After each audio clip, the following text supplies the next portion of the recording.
Vai!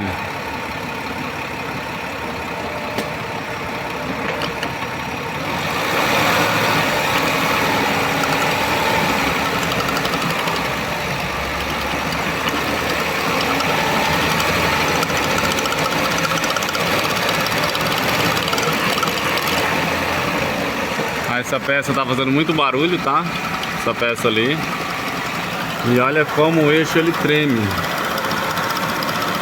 No vídeo não dá pra ver direito, mas o eixo tá vibrando assim, ó, muito. Aí ele passa a vibração pro carro até desse jeito. Aqui tá passando a vibração pra dentro. E a gente percebe uma boa vibração aqui, ó. Muito grande.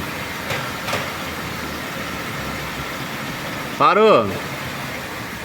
Ó, ele para de vibrar. Acelera! Ó, ó o tranco que ele dá.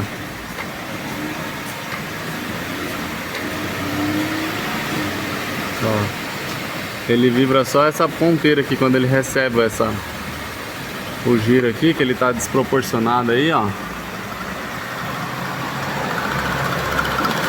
Ó o barulho.